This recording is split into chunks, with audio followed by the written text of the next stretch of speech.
Hello my dear students, welcome back to my YouTube channel AKS study. आज की इस video में BSc 6 semester के टॉप 100 मोस्ट इंपॉर्टेंट MCQ बताने जा रहे हैं जो पेपर सेकेंड के लिए हैं। तो चलिए वीडियो को स्टार्ट करते हैं। वीडियो अच्छा लगा तो लाइक कमेंट सब्सक्राइब करें।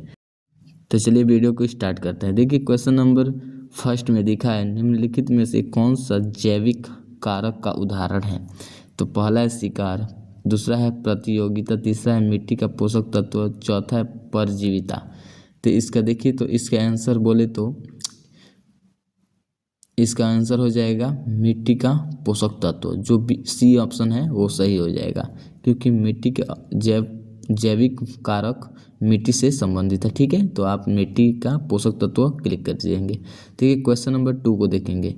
विच of the following is an example of biometric factor. तो इसमें क्या हो जाएगा, तो इस देखिए, तो इसके आंसर देखिए, तो इसमें हो जाएगा पहला है टेम्परेचर, दूसरा है सनलाइट, तीसरा है वाटर अवेलेबिलिटी और प्रिडक्शन हो जाएगा। तो देखिए निम्नलिखित में से, इसमें हिंदी में लिखा है निम्नलिखित में से कौन सा जैविक कारक का उदाहरण है। तो ये शिकार हो जाएगा, प्रिडक्शन हो जाएगा। ठीक है, ताप नहीं होगा, सूरज की रोशनी भी नहीं होगा, पानी की उपलब्धता भी नहीं होगा, शिकार हो जाएगा। ठीक है, क्वेश्चन नंबर नेक्स्ट को देखेंगे। देखिए question number next, what is an ecosystem. ये पारिस्थितिकी तंत्र क्या है। तो ये देखिए पहला में एक एकल जीवित जीव नहीं, ये गलत है। बी है जीवित जीवों के एक समुदाय, ये भी गलत है। और तीसरा देखिए एक ही प्रजाति की आबादी, ये भी गलत है। और देखिए डी दिया है जीवित जीवों को उनके भौतिक पर्यावरण का एक समुदाय। तो ये हमारा सही होगा। जो option what is the ecosystem, जो डी ऑप्शन है वो करेक्ट हो जाएगा। देख सकते हैं आप, जीवित जीवों और उनके भौतिक पर्यावरण का एक समुदाय, ये हमारा आंसर सही हो जाएगा। डी आंसर सही है। क्वेश्चन नंबर नेक्स्ट अब देखेंगे, जैसे कि आपका डी आंसर करेक्ट हो जाएगा। क्वेश्चन नंबर नेक्स्ट देखेंगे।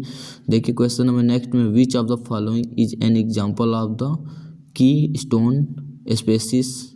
तो ये इसका आंसर क्या हो जाएगा। तो देखिए निम्नलिखित में से कौन सा की स्टोन प्रजाति के उदाहरण है। तो देखिए पहला दिया है सवाना परिस्थितिकी तंत्र के एक शेर, ये हमारा आंसर सही हो जाएगा। ठीक है, क्वेश्चन नंबर आप देख सकते हैं कि स्टोन प्रजाति का पूछ रहा है, तो सवाना परिस्थितिकी तंत्र ही सही हो जाएगा। ठीक है, ए आंसर सही होगा हमारा ए आंसर सही होगा। ए लाइन इन द सवाना प्रजाति इकोसिस्टम। ठीक है, ये आंसर सही हो जाएगा। क्वेश्चन नंबर नेक्स्ट को देखेंगे आप। देखिए what is the primary source of energy in most ecosystems. तो इसका क्या हो जाएगा, सनलाइट। आंसर सनलाइट आंसर सही हो जाएगा। नहीं तो बी सॉलिड न्यूट्रल्स, ये गलत हो जाएगा। वाटर गलत हो जाएगा, विंड गलत होगा। ठीक है, ए आंसर करेक्ट हो जाएगा। ठीक है, अधिकांश परिस्थितिक तंत्रों के प्राथमिक स्रोत क्या है, तो सन है, सूरज है। ठीक है, सूरज की लाइट है। ठीक है, क्वेश्चन नंबर देखिए नेक्स्ट को, श्रृंखला, खाद्य श्रृंखला क्या है। तो खाद्य श्रृंखला क्या होता है। तो देखिए एक पारिस्थितिक तंत्र का एक खाद्य संबंधों का एक नेटवर्क, और बी है किसी प्रजाति में एक प्रकार का प्रजनन रणनीति, ये भी गलत है। और देखिए एक पारिस्थितिकी तंत्र में एक भौतिक संरचना, ये भी गलत है। देखिए हमारा ए आंसर जो दिया है वो करेक्ट हो जाएगा। एक पारिस्थितिकी तंत्र में खाद्य संबंधों का एक नेटवर्क, जो ए आंसर होगा वो करेक्ट हो जाएगा। ठीक है, देखते हैं नेक्स्ट क्वेश्चन को देखेंगे। What is the food web. तो क्या हो जाएगा, खाद्य जल क्या है। ठीक है, खाद्य जल क्या है। तो देखिए एक पारिस्थितिकी तंत्र का खाद्य संबंधों का एक नेटवर्क, किसी प्रजाति का एक प्रकार का प्रजनन रणनीति। देखिए इसका आंसर ए सही होगा, क्योंकि एक पारिस्थितिकी तंत्र में खाद्य संबंधों का एक नेटवर्क होता है, खाद्य जल का क्या है। ठीक है, उसका ए आंसर करेक्ट हो जाएगा। आप इसको टिक कर लीजिएगा। ठीक है, देखते हैं हम नेक्स्ट क्वेश्चन को देखेंगे। देखिए खाद्य संबंधों से सब पूछा है तो खाद्य जल का हो जाएगा। ठीक है, आप नोट कर सकते हैं। देखिए क्वेश्चन नंबर नेक्स्ट को देखेंगे। Which of the following is an example of the inversible species. तो देखिए निम्नलिखित में से कौन सा आक्रमण प्रजाति का उदाहरण है। आक्रामक प्रजाति का उदाहरण है। तो इसमें कौन सा उदाहरण है। तो देखिएगा इसमें वन पारिस्थितिकी तंत्र के एक देशी पक्षी, ये गलत है। घास के मैदान में पारिस्थितिकी तंत्र में एक देसी पेड़, ये भी देख लीजिएगा। नेक्स्ट है सी है अर्धभूमि पारिस्थितिकी तंत्र के एक गैर देसी पौधा, ये भी देख लीजिए। और देखिए रेगिस्तानी पारिस्थितिकी तंत्र में एक गैर देसी कीट।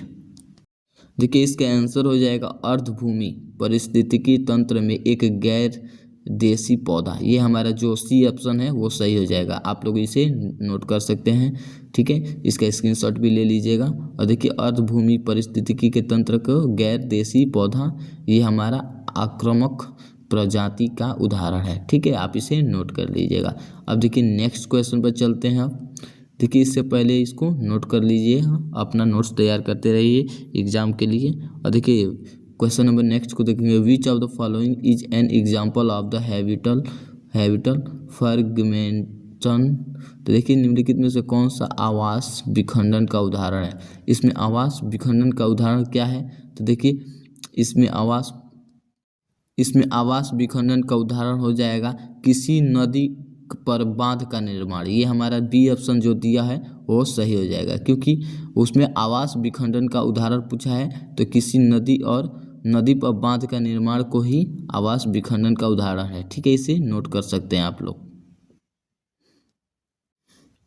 देखिए किसी नदी पर बांध का निर्माण, ये हमारा आंसर सही हो जाएगा। देखिए क्वेश्चन नंबर नेक्स्ट पर चलते हैं, इसको नोट कर लीजिए। चलिए क्वेश्चन नंबर नेक्स्ट पर चलते हैं। देखिए क्वेश्चन नंबर नेक्स्ट पर चलते हैं हम।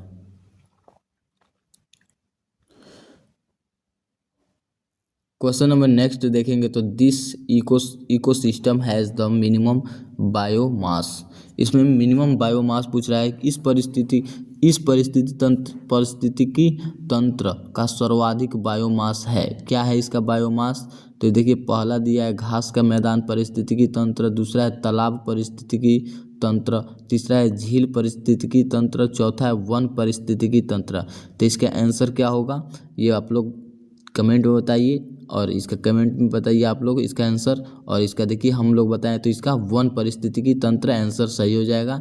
इसको आप लोग नोट कर लीजिएगा, ठीक है। पारिस्थितिकी तंत्र का सर्वाधिक बायोमास वन पारिस्थितिकी तंत्र होता है, ठीक है। क्वेश्चन नंबर नेक्स्ट को देखेंगे। अब क्वेश्चन नंबर नेक्स्ट है, these are the primary producers of the deep sea hydrothermal vent ecosystem. तो इसका क्या आंसर हो जाएगा, ब्लू ग्रीन एल्गर शैवाल, ठीक है, नीला शैवाल, हरा शैवाल, और देखिए मूंगा चट्टाने, ठीक है। ये हमारा आंसर इसमें देखें तो इसमें आंसर हमारे गहरे समुद्र में हाइड्रोथर्मल वेंट पारिस्थितिकी तंत्र में प्राथमिक उत्पादन है। तो क्या आंसर है, ऑप्शन सी जो है हमारा वो करेक्ट हो जाएगा, ठीक है। आप लोग इससे नोट कर सकते हैं। क्वेश्चन नंबर देखिए रसायन संश्लेषक बैक्टीरिया, हमारा आंसर सही हो जाएगा, ठीक है। इसे नोट कर लीजिएगा। क्वेश्चन नंबर नेक्स्ट को आप देखेंगे। देखिए क्वेश्चन नंबर नेक्स्ट पर आप चलते हैं, ठीक है। इसका आंसर सी ऑप्शन सही है, इसे नोट कर लीजिएगा। क्वेश्चन नंबर देखिए नेक्स्ट है, यह फसल भूमि पारिस्थितिकीय तंत्र के एक विशेषताएं हैं। मतलब जैसे कि यह फसल भूमि पारिस्थितिकी तंत्र की एक विशिष्ट विशेषताएं हैं, तो कौन से है, तो देखिए पहला ऑप्शन दिया खरपतवारों की अनुपस्थिति, ये गलत है। पारिस्थितिकी उत्तराधिकार, ये भी गलत है। तीसरा देखिए न्यूनतम आनुवंशिक विविधता, ये हमारा आंसर सही हो जाएगा, ठीक है। मृदा संस्थाओं की अनुपस्थिति, ये गलत हो जाएगा। जो हमारा सी आंसर है वो सही हो जाएगा, ठीक है। जो ए आंसर है वो भी सही था लेकिन फिर भी वो गलत है, ठीक है। आप इसको न्यूनतम आनुवंशिक विविधता पर सही कर लीजिएगा, ठीक है। यह फसल भूमि परिस्थिति के लिए एक विशिष्ट विशेषताएं है, ठीक है। इसे सी आंसर सही हो जाएगा, ठीक है। क्वेश्चन नंबर नेक्स्ट पर चलते हैं। देखिए क्वेश्चन नंबर नेक्स्ट, एक ही समय में एक ही भौगोलिक क्षेत्र में रहने वाले दो या दो से अधिक प्रजातियों की आबादी के समूह को कहा जाता है। तो दो समूह को क्या कहा जाता है, पारिस्थितिकी तंत्र, भोजवाद, इंटरेक्शन, समुदाय। इसमें से क्या कहा जाता है, तो इसमें समुदाय कहा जाता है, कम्युनिटी होता है, ठीक है। इसे आंसर डी सही होगा, कम्युनिटी समुदाय, ठीक है। क्वेश्चन नंबर नेक्स्ट पर आप चलते हैं, ठीक है। इसका डी आंसर करेक्ट हो जाएगा, इसे नोट कर लीजिएगा। क्वेश्चन नंबर नेक्स्ट पे चलते हैं। देखिए बायोटिक फैक्टर्स इंक्लाइंड, तो इसका जैविक कारकों में शामिल है। तो जैविक कारकों में शामिल क्या है, तो एक पौधा और जानवर, और देखिए पानी का तापमान, मछली, पौधे, जानवर एवं भौतिक पर्यावरण, उपरोक्त में से कोई नहीं। तो इसका आंसर बताएं तो इसका ए आंसर सही हो जाएगा, पौधे और जानवर दोनों सही है। ठीक है, जैविक कारकों में शामिल है, दोनों शामिल होते हैं, पौधे और जानवर। ठीक है, क्वेश्चन नंबर नेक्स्ट को देखेंगे। एक जीव में किसी अन्य जीवों में उसे उसके ऊपर रहता है और मेवार जीव की कीमत पर अपने लिए पोषक तत्व प्राप्त करता है, उसे कहा जाता है, क्या कहा जाता है, तो देखिए मेहतर, दूसरा है शिकार, तीसरा है शिकारी और चौथा है परजीवी। तो इसको क्या कहा जाता जानते हैं, जैसे कि इसका आंसर हो जाएगा परजीवी। ठीक है, इसको परजीवी कहा जाता है। ठीक है, आप लोग इसे नोट कर सकते हैं। ठीक है, इसका डी आंसर करेक्ट हो जाएगा, ऑप्शन डी सही हो जाएगा इसका, आप लोग इसे नोट कर लीजिएगा। देखिए नेक्स्ट क्वेश्चन पर चलते हैं। देखिए इसका एक जनसंख्या जो जन्म दर प्रदर्शित करती है कि मृत्यु दर के समान है, इसका तात्पर्य है, क्या तात्पर्य है, तो देखिए पहला प्रारंभिक वृद्धि, देखिए प्रारंभिक वृद्धि एथैल्पी फेज हो जाएगा। ठीक है, और देखिए एक्सीलरेशन फेज हो जाएगा, नॉन ऑफ द अबव। इसमें से कौन सा सही हो जाएगा, आप लोग कमेंट बताइएगा, इसका आंसर हम बताते हैं। ठीक है, इसका आंसर हो जाएगा बी ऑप्शन सही हो जाएगा। ठीक है, इसको नोट कर लीजिएगा। क्वेश्चन नंबर नेक्स्ट पे चलते हैं, इसका आंसर बी सही हो जाएगा। ठीक है, इसको नोट कर लीजिएगा। क्वेश्चन नंबर नेक्स्ट पे चलते हैं। देखिए क्वेश्चन नंबर नेक्स्ट में पूछ रहा है शाकाहारी भी कहा जाता है, किसको शाकाहारी कहा जाता है। ठीक है, तो इसका शाकाहारी के लिए पूछ रहा है, तो इसमें जो ए आंसर सही है, प्राथमिक उपभोक्ता को शाकाहारी कहा जाता है। ठीक है, इसे नोट कर लीजिएगा, ये बहुत ही इंपॉर्टेंट है। ये शाकाहारी उपभोक्ता को प्राथमिक उपभोक्ता कहा जाता है। ठीक है, अब देखिए क्वेश्चन नंबर नेक्स्ट को देखेंगे। जलीय खाद्य श्रृंखला के जीवों का क्रम होता है, जो जलीय खाद्य श्रृंखला के जीवों का क्रम कैसा होता है, तो ये इसका क्रम होता है डायटम, फिर से क्रेस्टिया और मछली, सील, फिर से बैक्टीरिया। जो हमारा डी आंसर है ये करेक्ट हो जाएगा। ठीक है, ये इसका आंसर आपका डी आंसर करेक्ट हो जाएगा। क्वेश्चन नंबर नेक्स्ट पे चलते हैं। देखिए in a food chain the total amount living materials is depicted by, एक खाद्य श्रृंखला में जीवित पदार्थ की कुल मात्रा को दर्शाया जाता है, किसमें दर्शाया जाता है, तो देखिए बायोमास का पिरामिड बी है, ऊर्जा का पिरामिड सी है, संख्या का पिरामिड और डी है ट्रैफिक स्तर। इसमें से कौन सा सही हो जाएगा, तो ए आंसर सही हो जाएगा, बायोमास का पिरामिड, ए आंसर सही हो जाएगा। ठीक है, ये जीवित पदार्थ की कुल मात्रा को दर्शाता है। ठीक है, ये देखिए क्वेश्चन नंबर नेक्स्ट पे चलते हैं। अब इसका आंसर ए सही हो जाएगा। ठीक है, क्वेश्चन नंबर नेक्स्ट पे चलते हैं। पारिस्थितिकीय तंत्र बनाता है, जो पारिस्थितिकीय तंत्र क्या बनाता है, तो देखिए ए दिया है खाद्य श्रृंखला, बी दिया है खाद्य वेब, सी दिया है उपरोक्त दोनों और डी दिया है उपरोक्त में से कोई नहीं। तो जो हमारा बी होगा वो सही हो जाएगा, खाद्य वेब ही हमारा बनाता है। ठीक है, खाद्य वेब आपका आंसर सही हो जाएगा, पारिस्थितिकीय तंत्र बनाता है। ठीक है, क्वेश्चन नंबर नेक्स्ट को आप देखेंगे। देखिए क्वेश्चन नंबर नेक्स्ट में पूछ रहा है विच of the food chains directly depends on solar radiations. तो इसका सोलर रेडिएशन पूछ रहा है, कौन सी खाद्य श्रृंखला सीधे तौर पर सौर विकिरण पर निर्भर करती है। इसमें कौन सी सौर ऊर्जा जो निर्भर करती है, तो देखिए चराना जो है ग्रेजिंग उस पर निर्भर करती है। ठीक है, आंसर आपका बी आंसर करेक्ट हो जाएगा, इसको आप लोग नोट कर सकते हैं। ठीक है, क्वेश्चन नंबर नेक्स्ट को देखेंगे। Question number food chain consists of, खाद्य श्रृंखला होती है, क्या होती है, तो इसका आंसर हो जाएगा निर्माण उपभोक्ता डिकम्पोज, जो हमारा ए आंसर सही हो जाएगा। ठीक है, इसे नोट कर लीजिएगा, जो खाद्य श्रृंखला होती है निर्माण उपभोक्ता और डिकम्पोज होता है। ठीक है, इसे नोट कर लीजिएगा। देखिए बी आंसर में दिया है उत्पादक मांसाहारी डिकम्पोज, ये गलत हो जाएगा, निर्माण और प्राथमिक उपभोक्ता, ये भी गलत हो जाएगा। जो हमारा ए आंसर हो जाएगा ये सही हो जाएगा। ठीक है, क्वेश्चन नंबर नेक्स्ट को देखेंगे। चलिए क्वेश्चन नंबर नेक्स्ट में पूछ रहा है, बड़े मांसाहारी और तृतीय उपभोक्ता खाद्य श्रृंखला के किस स्तर पर मौजूद है? जो बड़े मांसाहारी या तृतीय उपभोक्ता खाद्य श्रृंखला के किस स्तर पर मौजूद है? तो इसका आंसर हो जाएगा, जो हम लोग देख सकते हैं पहला में ए में पूछ रहा है पहला, दूसरा में दूसरा पूछ रहा है, और देखिए सी में तीसरा और डी में चौथा पूछ रहा है। तो इसके बड़े मांसाहारी तृतीय किस में होते हैं? तो इसका आंसर हो जाएगा चौथा, जो आपका डी आंसर करेक्ट हो जाएगा। बड़े मांसाहारी तृतीय उपभोक्ता खाद्य की श्रृंखला चौथा में मौजूद होते हैं। ठीक है, क्वेश्चन नंबर नेक्स्ट को अब देखेंगे। देखिए क्वेश्चन नंबर नेक्स्ट में पूछ रहा है, पारिस्थितिक तंत्र के दो घटक होते हैं। पारिस्थितिक तंत्र के दो घटक क्या होते हैं? तो देखिए पहला में पूछ रहा है पौधे और जानवर, दूसरा में खरपतवार और पेड़, तीसरा में पूछ रहा है जैविक पौधे अजैविक, और डी में पूछ रहा है मेढक और आदमी। तो इसका आंसर देखें तो इसमें पूछ रहा है पारिस्थितिक तंत्र के दो घटक पूछ रहे हैं, तो जिसमें सी आंसर करेक्ट हो जाएगा। जैविक और अजैविक दो घटक आपके पारिस्थितिक तंत्र है। ठीक है, इसको डी आंसर सी आंसर सही है। क्वेश्चन नंबर नेक्स्ट को देखेंगे। देखिए in a food chain which of the following produce in the largest amount? तो इसमें कौन सा सही होता है? तो देखिए इसका आंसर देखिए तो इसमें हो जाएगा पहला देखिए तो प्रोड्यूसर्स, दूसरा डिकम्पोजर, तीसरा है टर्सरी।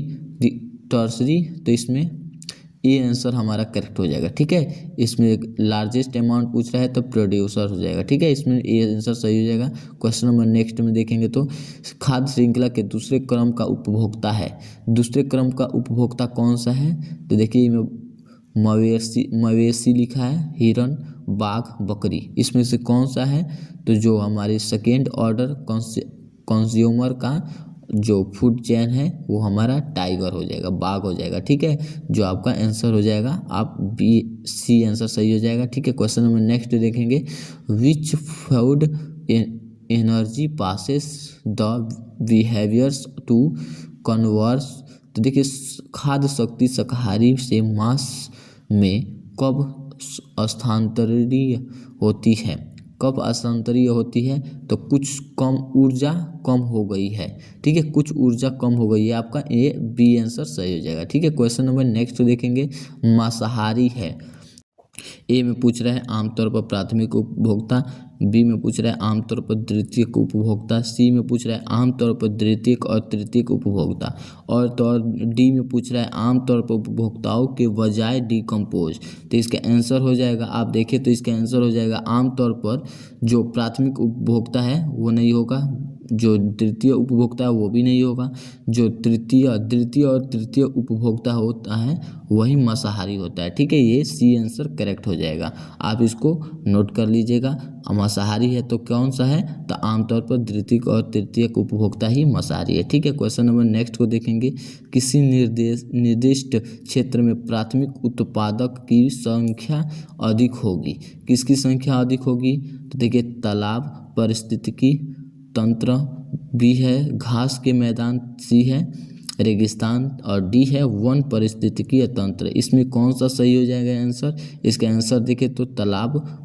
तालाब पारिस्थितिकीय तंत्र जो हमारा ए आंसर है वो करेक्ट हो जाएगा। पॉन्ड इकोसिस्टम हो जाएगा आंसर सही। ठीक है, क्वेश्चन नंबर नेक्स्ट को अब देखा जाएगा। क्वेश्चन नंबर नेक्स्ट को देखेंगे। देखिए क्वेश्चन नंबर नेक्स्ट में पूछ रहा है, एक क्षेत्र के एक साथ रहने पर एक ही प्रजाति के व्यक्तियों का संग्रह डॉट करके के रूप में जाना जाता है। किस रूप में जाना जाता है? तो देखिए कीस्टोन प्रजाति, दूसरा है समुदाय, तीसरा है गिल्ड, और चौथा है जनसंख्या। तो ये हमारा जनसंख्या होगा। ठीक है, ये आपका आंसर डी आंसर करेक्ट हो जाएगा। ठीक, इसे एक ही प्रजाति के व्यक्तियों का संग्रह के रूप में जाना जाता है, तो जनसंख्या के रूप में जाना जाता है। आपका आंसर डी सही हो जाएगा। क्वेश्चन नंबर नेक्स्ट को देखेंगे। अब क्वेश्चन नंबर नेक्स्ट को देखेंगे। चलिए आगे बढ़ने से पहले वीडियो अच्छा लगा तो लाइक कमेंट सब्सक्राइब जरूर कर दीजिएगा। चलिए क्वेश्चन नंबर नेक्स्ट को देखेंगे, जनसंख्या का आकार घनत्व नामक गुण द्वारा दर्शाया जाता है। तो कौन सा दर्शाया जाता है? तो देखिए ए दिया है सच्चा और बी दिया है गलत। इसमें कौन सा जनसंख्या के आकार घनत्व नामक गुण दर्शाया जाता है। तो जो हमारा आंसर है, इसका आंसर हो जाएगा, देखिए नामक गुण दर्शाया जाता है। ठीक है, इसमें कौन सा नामक गुण होगा? सच्चा होगा। ठीक है, इसका आंसर ए सही हो जाएगा। ठीक है, क्वेश्चन नंबर ए सही हो जाएगा। ठीक है, क्वेश्चन नंबर नेक्स्ट को देखेंगे। Name of the term which define the study of the characteristics and the parameters of the population. उस शब्द का नाम बताइए जो जनसंख्या के विशेषताओं और मापदंडों का अध्ययन की परिभाषित करता है। तो जनसंख्यांकी और जनसंख्या परिस्थितिकी, जनसंख्या घनत्व, मृत्यु दर। तो जो हमारा बी आंसर हो जाएगा वो करेक्ट हो जाएगा। नहीं, जो ऑप्शन ए होगा वो करेक्ट हो जाएगा, क्योंकि जनसंख्या जो जनसांख्यिकी है उसी की वजह से मापदंड का अध्ययन परिभाषित करता है। ठीक है, ए आंसर करेक्ट हो जाएगा। ठीक है, क्वेश्चन नंबर नेक्स्ट को देखेंगे। चलिए क्वेश्चन नंबर नेक्स्ट को देखते हैं। ठीक है, क्वेश्चन नंबर नेक्स्ट में पूछ रहा है, निम्नलिखित में से कौन सा शब्द जनसंख्या के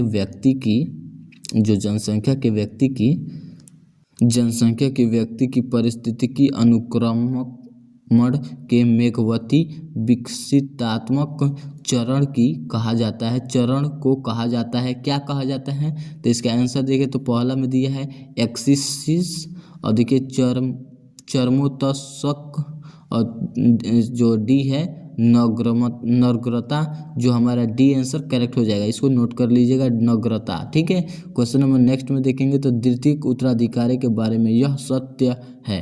कौन सा सत्य है? तो देखिए इसमें जो पहला दिया है प्राथमिक अधिकारी उत्तराधिकार का अनुसरण करता है, बी दिया है वनों का कटाई वाली जगह पर होता है, और सी दिया प्राथमिक उत्तराधिकार के समान है, सिवाय इसकी गति अपेक्षाकृत धीमी है। ठीक है, क्वेश्चन। और देखिए डी में पूछा है एक नंगी चट्टान पर शुरू होता है। तो इसका आंसर क्वेश्चन नंबर जो बी है वनों की कटाई वाली जगह पर होता है, ये हमारा द्वितीयक उत्तराधिकारी के बारे में सत्य है। ठीक है, बी आंसर करेक्ट हो जाएगा। क्वेश्चन नंबर पूछ रहा है स्थल मंडल जलाशय के रूप में क्या कार्य करता है? ठीक है, जलाशय के रूप में क्या कार्य करता है? तो देखिए नाइट्रोजन, पहला दिया है नाइट्रोजन चक्र, दूसरा है कार्बन चक्र, तीसरा है ऑक्सीजन चक्र, और चौथा है फास्फोरस चक्र। तो इसमें कौन सा कार्य करता है? तो देखिए इसमें जलाशय स्थल मंडल जलाशय चक्र के रूप में कौन सा कार्य करता है? जो फास्फोरस चक्र होता है वही कार्य करता है। ठीक है, इसका आंसर डी आंसर करेक्ट हो जाएगा। क्वेश्चन नंबर नेक्स्ट को देखेंगे। ठीक है, यह कोई चरमोत्कर्षक वनस्पति नहीं है। कौन सा? चरमोत्कर्षक वनस्पति नहीं है। कौन सा नहीं है? तो घास, सवाना वन, हाइड्रोफास्टर्स।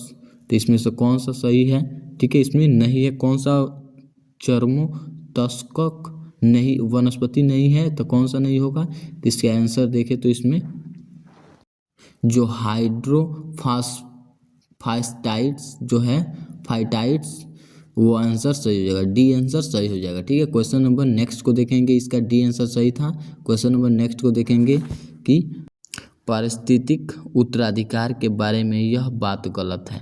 कौन सी बात गलत है? तो देखिए पहला में कौन सी बात गलत है? तो जो डी ऑप्शन है वो गलत हो जाएगा, इज ए रैंडम प्रोसेस, वो आंसर गलत हो जाएगा। ठीक है, वो आंसर सही होगा। जो इसमें जो पूछ रहा है परिस्थितिकी उत्तराधिकार के बारे में यह बात गलत है, तो इज ए रैंडम प्रोसेस ये सही हो जाएगा। ठीक है, क्वेश्चन नंबर नेक्स्ट को चलते हैं, ये हमारा आंसर हो जाएगा। ठीक है, क्वेश्चन नंबर नेक्स्ट को देखेंगे। पारिस्थितिक और अनुक्रमण के मध्यवर्ती विकासात्मक चरण को कहा जाता है, क्या कहा जाता है? तो नग्रता कहा जाता है। ठीक है, क्वेश्चन नंबर देखिए नेक्स्ट पे चलते हैं। क्वेश्चन नंबर नेक्स्ट पूछ रहा है लाइकेन अच्छे जैव संकेत है। लाइकेन जो अच्छे जैव संकेत है कौन सा है? तो देखिए पर्यावरण विकिरण गलत है, मृदा प्रदूषण गलत है, जल की वायु प्रदूषण, ये हमारा आंसर सी आंसर सही हो जाएगा। और डी में लिखा है उपरोक्त में से कोई नहीं, ये गलत हो जाएगा। जो वाटर एंड एयर पॉल्यूशन होता है ये सही हो जाएगा। ठीक है, क्वेश्चन नंबर नेक्स्ट को देखेंगे।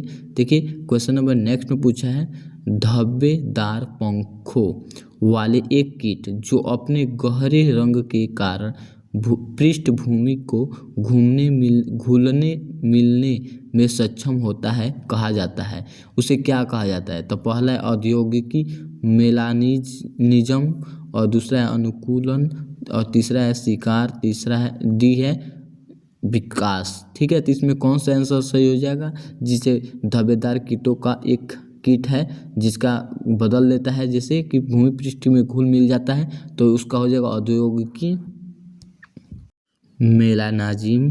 जो औद्योगिकी मेलानाजिम है, मेलाजिन जो है वो अपनी भूमि पृष्ठ के साथ साथ घुलन मिल सक्षम होता है। ठीक है, घुलने मिलने में सक्षम होता है। देखिए क्वेश्चन नंबर नेक्स्ट है, कार्बन डाइऑक्साइड के मुख्य रूप से ग्रीन हाउस गैस कहा जाता है क्योंकि ग्रीन हाउस गैस क्यों कहा जाता है?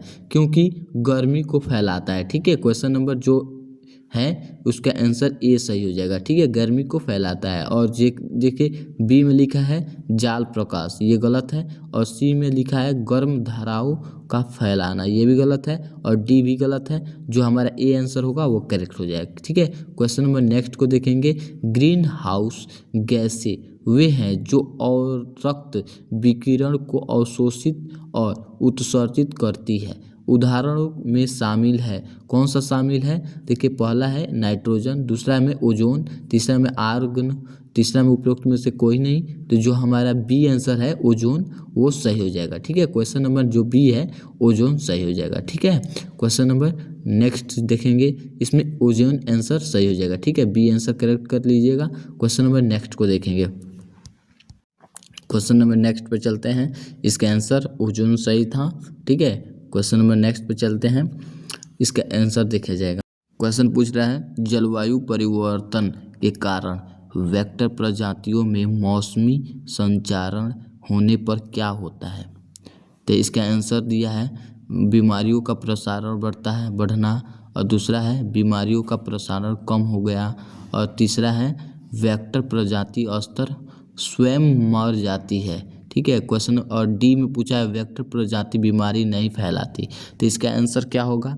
देखिए इसका आंसर हो जाएगा बीमारी का प्रसारण बढ़ाने। ठीक है, बढ़ना। ठीक है, इसका आंसर ए सही हो जाएगा। ठीक है, क्वेश्चन नंबर देखिए जो जल परिवर्तन के कारण वेक्टर प्रजाति की मौसमी होना, वो ए आंसर सही था। ठीक है, क्वेश्चन नंबर नेक्स्ट को देखेंगे। निम्नलिखित में से कौन सा वृक्षिक जलवायु परिवर्तन प्राप्त कर सकता है? इसमें कौन सा है जो जलवायु प्राप्त कर सकता है? विश्व युद्ध 3, ठीक है, अवांछित नीतियाँ बनाना, और देखिए आवश्यकता से कम पानी पीना। ठीक है, शोषकर्ताओं का स्वच्छ पेशेवरों का प्रशिक्षण, जो इसका आंसर हो जाएगा। तो इसका आंसर देखिए, तो इसका आंसर डी सही था। स्टूडेंट क्वेश्चन नंबर नेक्स्ट पे चलते हैं। तो चलिए क्वेश्चन नंबर नेक्स्ट पे चलते हैं, इसका आंसर डी को सही कर लीजिएगा। ठीक है, नेक्स्ट को देखेंगे। क्वेश्चन नंबर नेक्स्ट पे चलते हैं, इसका आंसर डी सही कर लीजिएगा। देखिए क्वेश्चन नंबर नेक्स्ट में पूछ रहे हैं किस वर्ष प्रशांत महासागर में प्रवाल की अब तक ज्ञात सबसे गंभीर मृत्यु हुई? ठीक, मतलब किस वर्ष महासागर में प्रवाल की अब तक ज्ञात सबसे गंभीर मृत्यु हुई थी? देखिए पहला हम पूछ रहा है 1993 में, और देखिए 1995 में पूछ रहा है, सी में पूछ रहा है 1997 में, और डी पूछ रहा है 2000। ठीक है, तो कौन सा है? तो जो आपका सी आंसर सही हो जाएगा। ठीक है, 1997 में ज़्यादा मृत्यु हुई थी बाढ़ प्रशांत के कारण। देखिए क्वेश्चन नंबर नेक्स्ट पूछा है निम्नलिखित में से कौन सी ग्रीन हाउस गैस नहीं है? कौन सी ग्रीन हाउस गैस नहीं है? तो पहला में है मीथेन, दूसरा में हाइड्रोजन, तीसरा में नाइट्रस ऑक्साइड, और चौथा में ओजोन। तो इसमें से कौन सा आंसर सही हो जाएगा? तो जो हमारा आंसर इसका हो जाएगा, जो ग्रीन हाउस गैस नहीं है, तो हाइड्रोजन है जो ग्रीन हाउस गैस नहीं है। ठीक है, इसको नोट कर लीजिए। क्वेश्चन नंबर नेक्स्ट को देखेंगे। जीवाश्म ईंधन में जलने से परिणाम होता है, जीवाश्म ईंधन के जलने से परिणाम होता है, क्या होता है? तो देखिए ऑक्सीजन स्तर की वृद्धि ग्रीन हाउस गैसों में कम करता है, ग्रीन गैसों की वृद्धि ईंधन जो ईथर स्तर में वृद्धि होती है। ठीक है, कौन सी इसमें सही हो जाएगा? तो इसका आंसर देखें तो इसमें ग्रीन हाउस गैसों में वृद्धि होती है। ठीक है, जीवाश्म ईंधन जलने का परिणाम होता है ग्रीन हाउस गैसों में वृद्धि। ठीक है, क्वेश्चन नंबर जो है 6C सही था। क्वेश्चन नंबर नेक्स्ट को देखेंगे, दक्षता में दृष्टि के सर्वाधिक शक्तिशाली ग्रीन हाउस गैस है। इसमें से कौन सी ग्रीन हाउस गैस है सर्वशक्तिशाली ग्रीन हाउस गैस है इसमें? तो इसका आंसर देखें तो इसका पहला में पूछ रहा है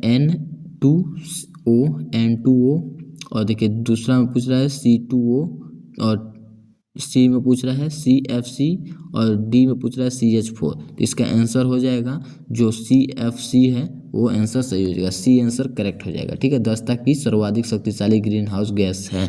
ठीक है, क्वेश्चन नंबर नेक्स्ट पे चलते हैं, इसका आंसर सी कर लीजिएगा सही। क्वेश्चन नंबर नेक्स्ट में पूछ रहा है, देखिए विच of the following incorrect about the green house effect. Green house effect के बारे में पूछ रहा है, इनकरेक्ट ग्रीन हाउस इफेक्ट के बारे में पूछ रहा है।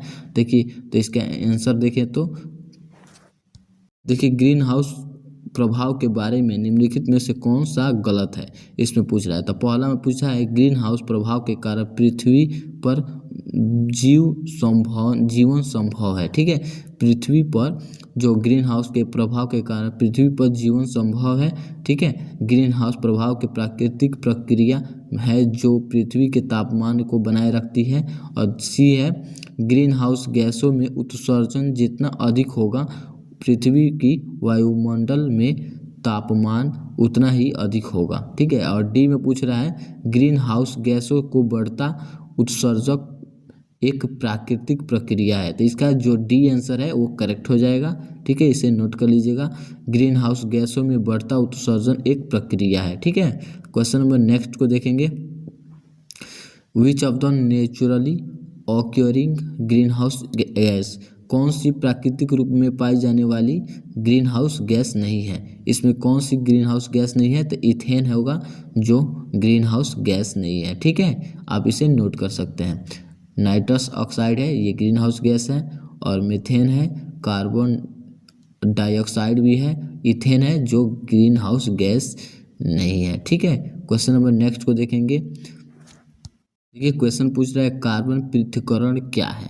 जो कार्बन पृथक्करण क्या है? तो वातावरण से CO2 को हटाना। दूसरा है जलाशय में जमा करके CO2 का भंडारण। और सी में पूछ रहा है वायुमंडल में CO2 को हटाना और जलाशय में जमा करके इसका भंडारण करना। उपरोक्त में से कोई नहीं। इसका आंसर हो जाएगा जो आंसर सी सही होगा, वायुमंडल में CO2 को हटाना और जलाशय को जमा करके भंडारण करना। ये हमारा सी आंसर करेक्ट था। क्वेश्चन नंबर नेक्स्ट को देखेंगे, which of the sink of the carbon, sink for carbon, carbon के लिए कौन सा सिंक है? तो ये देखिए खारे जल निकाय, बी है पुराने तेल क्षेत्र, और सी है अर्धभूमियाँ, और डी है उपरोक्त सभी। ये हमारा सभी के सभी सही है। ठीक है, क्वेश्चन नंबर जो कार्बन के लिए सिंक है वो सभी सही है। ठीक है, क्वेश्चन नंबर नेक्स्ट में पूछ रहा है main contributor of acid rain are, अम्लीय वर्षा के मुख्य योगदान करता है। जैसे अम्लीय वर्षा के मुख्य योगदानकर्ता कौन है? तो सल्फर डाइऑक्साइड, कार्बन ऑक्साइड, ये गलत हो जाए, नाइट्रोजन ऑक्साइड का सल्फर डाइऑक्साइड, ये हमारा आंसर सही हो जाएगा। ठीक है, और देखिए carbon dioxide, carbon mono oxide, ये गलत हो जाएगा, और डी भी गलत हो जाएगा। जो बी आंसर है वो करेक्ट हो जाएगा। ठीक है, आप इसे अम्लीय वर्षा का योगदान कहेंगे तो नाइट्रोजन ऑक्साइड और सल्फर ऑक्साइड हो जाएगा। बी आंसर करेक्ट हो जाएगा। क्वेश्चन नंबर नेक्स्ट को देखेंगे। ठीक है, क्वेश्चन नंबर नेक्स्ट में पूछ रहा है अम्लीय वर्षा शब्द किसने गढ़ा। अम्लीय वर्षा शब्द किसने बताया था कि अम्लीय वर्षा ही है। ठीक है, शब्द का निर्माण किसने किया था? तो देखिए पहला में क्राइस्ट राल्फ, ठीक, और दूसरा में एल्मर जोसेफ क्लार्क, और तीसरा में अर्नेस्ट फ्लावर, और डी में है रॉबर्ट एंगर्स और स्मिथ। जो हमारा डी आंसर करेक्ट हो जाएगा। इसी ने जो रॉबर्ट एंगर्स ने मिथिन है उन्होंने ही अम्लीय वर्षा का निर्माण किया था, उन्होंने ही बताया था अम्लीय वर्षा ही है शब्द का निर्माण किया था। ठीक है, अब देखिए क्वेश्चन नंबर नेक्स्ट में पूछ रहा है the main cause of the acid rain is, अम्लीय वर्षा का मुख्य कारण क्या है। तो इसमें मुख्य कारण क्या है, तो देखिए soil pollution, water pollution, air pollution और ऑल ऑफ दिस। तो इसमें एयर पॉल्यूशन की वजह से रेन वर्षा की मुख्य कारण है। ठीक है, ये आपको एयर पॉल्यूशन होगा। ठीक है, क्वेश्चन नंबर नेक्स्ट पे चलते हैं, इसका आंसर एयर पॉल्यूशन होगा। ठीक है, इसे नोट कर लीजिए। क्वेश्चन नंबर नेक्स्ट में पूछ रहा है sulphur dioxide sulphur dioxide is produce by, sulphur dioxide का उत्पादन होता है, कौन सा होता है। तो देखिए ए में पूछ रहा है परमाणु ऊर्जा संयंत्र, बी में पूछ रहा है कोयला बिजली संयंत्र और सी में पूछ रहा है अति जंतु विद्युत ऊर्जा संयंत्र और डी में पूछ रहा है उपरोक्त तो सभी। तो इसमें कौन सा सही हो जाएगा, तो देखिए इसका आंसर देखें तो इसका आंसर हो जाएगा कोयला बिजली और संयंत्र। ठीक है, अब देखिए क्वेश्चन नंबर नेक्स्ट में पूछ रहा है अम्लीय वर्षा संगमरमर और चूना पत्थर के साथ क्रिया करके बनाती है। ठीक है, अम्लीय वर्षा जो होती है संगमरमर और चूना पत्थर के साथ क्रिया करके बनाती है। ठीक है, तो देखिए इसमें चूना पत्थर लिखा है। ठीक है, तो देखिए कैल्शियम, पहला आंसर दिया है कैल्शियम कार्बोनेट, दूसरा में कैल्शियम हाइड्रोक्साइड और तीसरा है कैल्शियम सल्फेट। तो इसमें कौन सा सही हो जाएगा, तो देखिए कैल्शियम सल्फेट है वो आंसर सही हो जाएगा, चूना पत्थर को कैल्शियम सल्फेट है। ठीक है, देखिए क्वेश्चन नंबर नेक्स्ट में पूछ रहा है अम्लीय वर्षा का हानि होती है, अम्लीय वर्षा से हानि होती है, क्या होती है हानि, बड़ी मूर्तियाँ और संगमरमर का निर्माण, वनस्पति का जीव। ठीक है, पेड़ पौधों में वृद्धि, उपरोक्त तो सभी। तो ये जो हमारा देखिए इसका आंसर देखें तो इसका आंसर हो जाएगा उपरोक्त तो सभी, जो अम्लीय वर्षा से सभी का नुकसान होता है। ठीक है, क्वेश्चन नंबर नेक्स्ट को देखेंगे।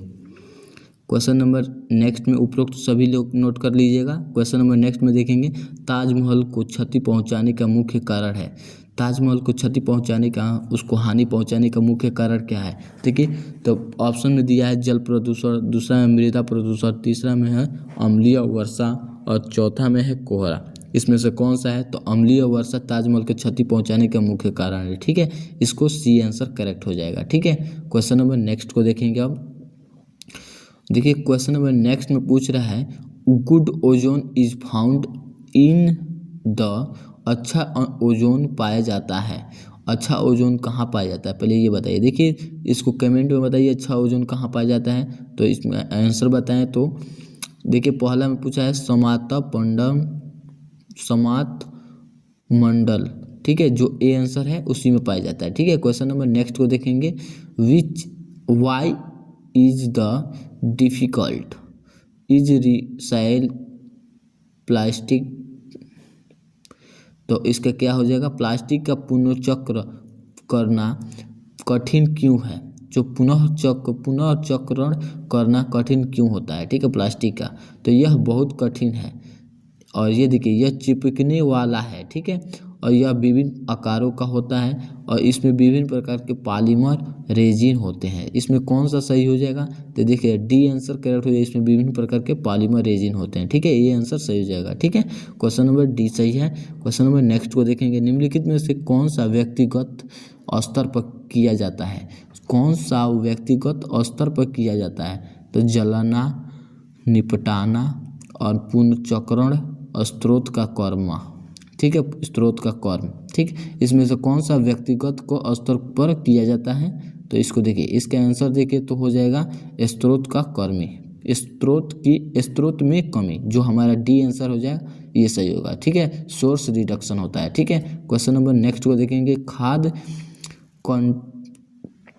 कंटेनरों पर उपयोग के लिए पुनर्नवीकरण कागज पर प्रतिबंध क्यों लगाया गया है, पुनर्नवीकरण कागज पर प्रतिबंध क्यों लगाया गया है, क्योंकि यह बहुत सारी जगह बनाता है। ठीक है, और देखिए क्योंकि यह प्रदूषण फैलाता है, ये भी देखिए। क्वेश्चन नंबर सी में देखिए क्योंकि कागज का उपयोग केवल एक ही बार में किया जाता है, क्योंकि कागज बहुत मोटा होता है और खाद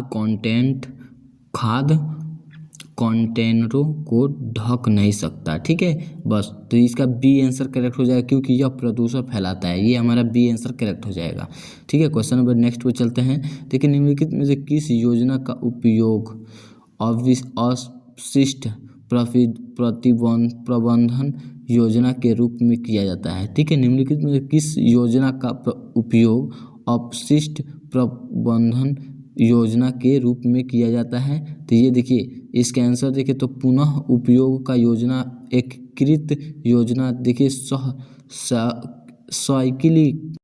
रिसाइकलिंग की योजना, क्रम करने की योजना। ठीक है, तो जैसे इसमें बी आंसर करेक्ट हो जाएगा, एकीकृत योजना होता है। ठीक है, क्वेश्चन नंबर नेक्स्ट को देखेंगे। अपशिष्ट जल में ठोस पदार्थों का न्यूनतम प्रतिशत कितना है? इसमें न्यूनतम प्रतिशत कितना होता है? अपशिष्ट जल का ठोस पदार्थ का न्यूनतम प्रतिशत कितना होता है? तो देखिए 60%, 50%, 30%, 40%। तो इसमें 40% आपका आंसर करेक्ट हो जाएगा। ठीक है, क्वेश्चन नंबर नेक्स्ट को देखेंगे।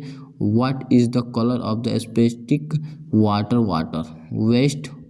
Waste water? तो इसमें देखिए लाइट ब्राउन होता है, डार्क ब्राउन होता है, ब्लैक, ग्रे। तो इसमें से कौन सा होता है? तो देखिए अब सेफ्टिस्ट का जो ब्लैक होता है। ठीक है, इसमें जो वेस्ट वाटर होता है उसका ब्लैक होता है। ठीक है, अब देखिए क्वेश्चन नंबर नेक्स्ट में पूछ रहा है, रसोई में सिंक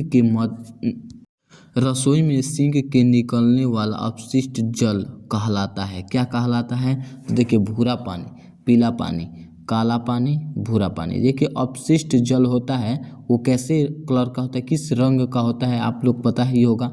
रसोई के जो सिंक होते हैं उनमें किस कलर का होता है? तो देखिए इसका भूरा रंग का होता है। ठीक है, जो पानी होता है वो भूरा रंग का होता है। ठीक है, क्वेश्चन नंबर नेक्स्ट को देखेंगे। निम्नलिखित में से किस अपशिष्ट जल के मल जल नहीं होता है? मल जल नहीं होता है, तो इसमें कौन सा अपशिष्ट जल में मल जल नहीं होता है?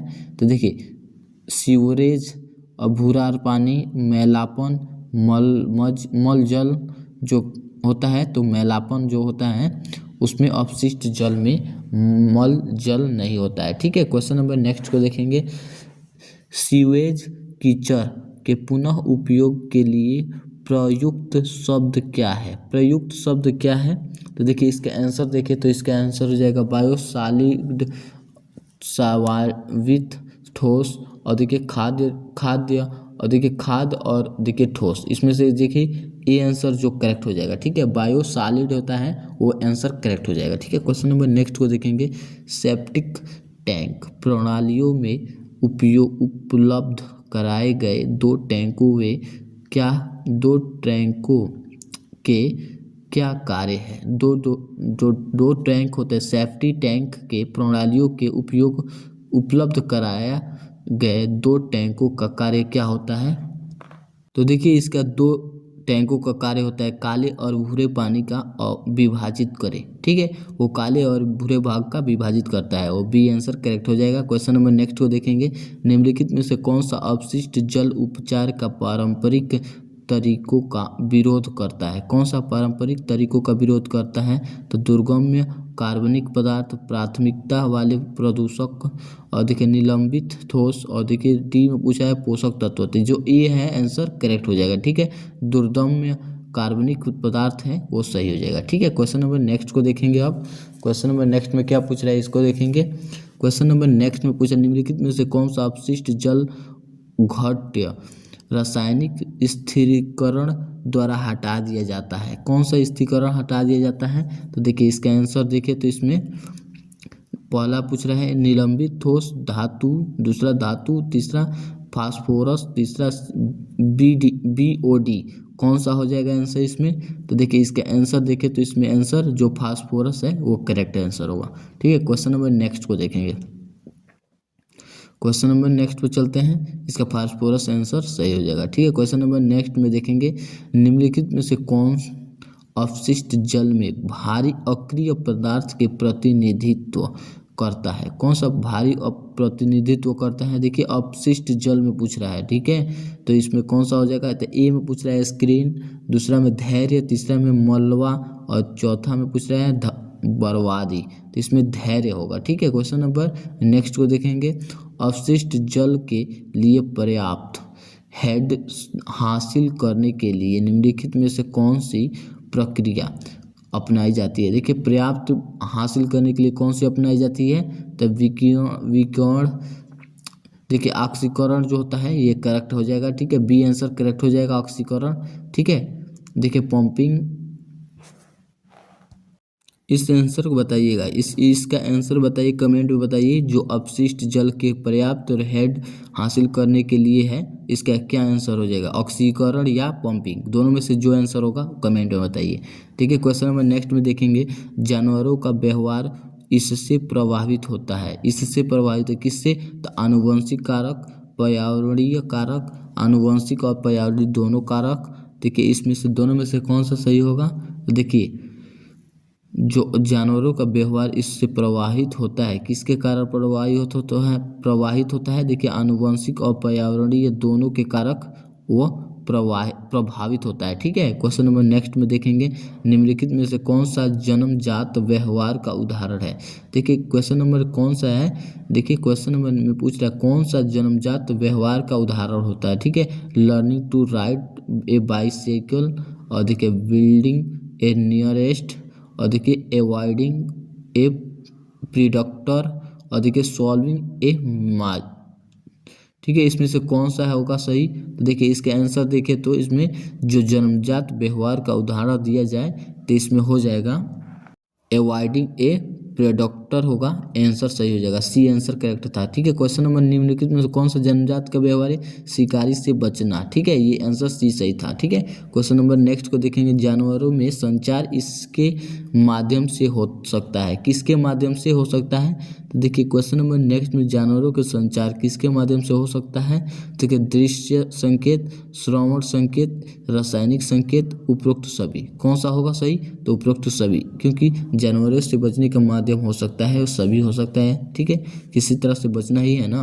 देखिए क्वेश्चन नंबर नेक्स्ट में पूछ रहा है, प्रवासन जानवरों द्वारा प्रदर्शित एक व्यवहार है, तो साथियों की तलाश करें, भोजन ढूंढें, ठीक है, शिकारियों से बचें, और देखिए उपरोक्त आवासों पर चले जाएं, आवासों जगह पर चले जाएं। तो इसमें से कौन सा आंसर सही हो जाएगा, तो देखिए पूछ रहा है प्रवास जानवरों का प्रदर्शित कर एक व्यवहार करता है, तो आवासों के चले जाए। ठीक है, मतलब उपयुक्त आवासों में चले जाएं। ठीक है, डी आंसर करेक्ट हो जाएगा। क्वेश्चन नंबर नेक्स्ट को देखेंगे। ठीक है, क्वेश्चन नंबर नेक्स्ट में पूछ रहा है, प्रवासन जानवरों द्वारा प्रदर्शित एक व्यवहार है, कौन सा व्यवहार है, तो साथियों की तलाश करें, ठीक है, भोजन ढूंढें, शिकारियों से बचें, और देखिए उपयुक्त आवासों पर चले जाएं। ठीक है, इसमें डी आंसर करेक्ट हो जाएगा।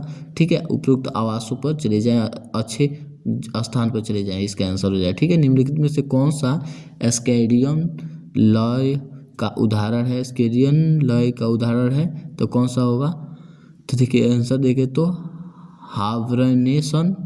ठीक है, पक्षियों का प्रवास, नींद जागने का चक्र, क्षेत्र का अंकुरण। तो इसमें से कौन सा आंसर सही हो जाएगा, तो देखिए आंसर देखें तो इसमें नींद जाने का चक्र भी सही है इसका आंसर। ठीक है, इसका आंसर नींद जाने का चक्र सही था। क्वेश्चन नंबर नेक्स्ट को देखेंगे, परोपकारी व्यवहार का विशेषता है, कौन सा है, स्वार्थ के कारण करना। देखिए परोपकारी व्यवहार की विशेषता है सहयोग और दूसरे की मदद करना। ठीक है, ये आंसर सही हो जाएगा। ठीक है, क्वेश्चन नंबर नेक्स्ट को देखेंगे, खाद्य स्रोत में स्थान को बताने के लिए वेगल नृत्य करने वाली मधुमक्खियों का व्यवहार इसका एक उदाहरण है। तो देखिए सहज व्यवहार, सहयोगी शिक्षा, छापना, फेरोमोन के माध्यम से संचार, इसका आंसर हो जाएगा, सहज व्यवहार। ठीक है, जो मधुमक्खियों का व्यवहार होता है सहज व्यवहार होता है। ठीक है, आप लोग देख सकते हैं। ठीक है, क्वेश्चन नंबर नेक्स्ट को देखेंगे। चलिए क्वेश्चन नंबर नेक्स्ट चलते हैं, इसका आंसर ए सही कर लीजिएगा। क्वेश्चन नंबर नेक्स्ट पे चलते हैं, क्वेश्चन नंबर नेक्स्ट को देखेंगे। इस वीडियो में 100+ क्वेश्चन दिया गया है, तो चलिए वीडियो को यहीं पर समाप्त किया जाता है। वीडियो अच्छा लगा तो लाइक कमेंट सब्सक्राइब जरूर कीजिएगा, क्योंकि इस चैनल से जुड़ने पर नेक्स्ट MCQ क्वेश्चन बनेगा उसको आपके पास पहले ही पहुंच जाएगा। तो चलिए वीडियो को यहीं पर समाप्त किया जाता है।